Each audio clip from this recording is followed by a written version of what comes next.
Thorgrim met a man named Starry, who was known as Starry Deathless. Now, Starry was a berserker, one of those chosen by the gods to be the fiercest in battle, and to sometimes understand things that other men did not. Starry felt certain that Thorgrim was chosen by the gods, and that the gods would not allow him to leave Ireland until such time as they were ready. Thorgrim did not believe those words at first, but every time he tried to sail from that place, he was flung back again, and soon he began to think Starry's words were true. In the spring of their 3rd year in Ireland, Thorgrim decided to sail from Wicklow and go raiding along the coast of Ireland. There he fell in with a Frisian merchant named Brunhard, who was a skilled sailor in his own right. For some time, Thorgrim pursued Brunhard in hope of capturing him and plundering his ships, but Brunhard always slipped away, which made Thorgrim very angry. At last, Thorgrim managed to trap Brunhard, but just as he did, a great storm arose, which drove Thorgrim's ships and Brunhard's ashore on a beach in Ireland, where some were badly hurt and some were wrecked. Once again, the gods had flung Thorgrim and his men back to the shores of Ireland, and left them in a very bad way. And once again Thorgrim Night Wolf vowed he would continue on, until such time as the gods allowed him to return to his home. Here is what happened. Chapter 1. Why do you not lament him, friends? His death is good cause for a general mortality.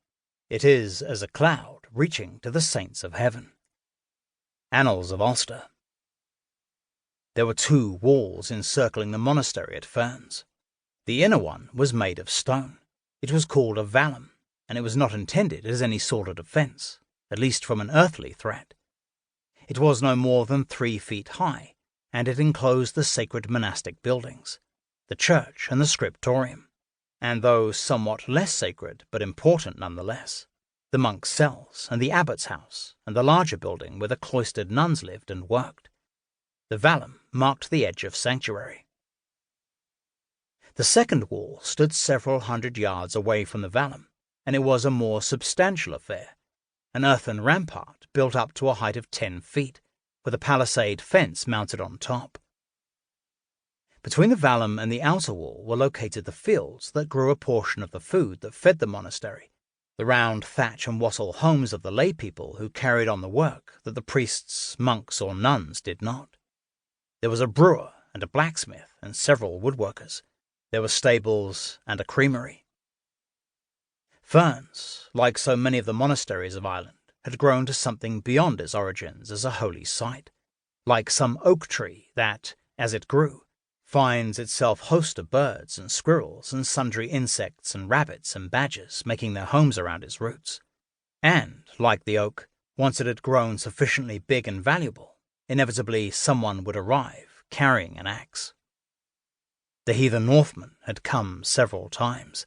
They had looted and burned and enslaved. But that had not happened for some while, and Abbot Colum, who had been overseeing the monastery for many years, and had lived there for many, many years before that, had allowed himself to hope that God had taken that cup from his hands. And perhaps he had. But Northmen were not the only threat, and now the men with axes were back. Axes and swords, shields and spears. Abbot Colum sighed. Mounted as he was on horseback, a rarity for him and thankfully so, his eyes were near level with the top of the heavy oak plank gate that closed up the eastern entrance through the outer wall. He looked at the dense wood, dark brown with the soaking rain, through a steady drip of water off the edge of the cowl he had pulled up over his head. "Dear Lord," he said, "if you could see fit to allow me to catch my death in this rain, I would look upon it as a great blessing." But he did not think the Lord would oblige that easily. He had lived through 6 decades and a smattering of years, through sundry diseases and injuries, through several sackings by the Northmen. He did not think that the rain, cold and driving as it was, would be the end of him. He nodded to the frightened-looking men standing ready to swing the big doors open. They nodded back, and one at least made the sign of the cross. Then they leaned back into the weight, and the gate swung open.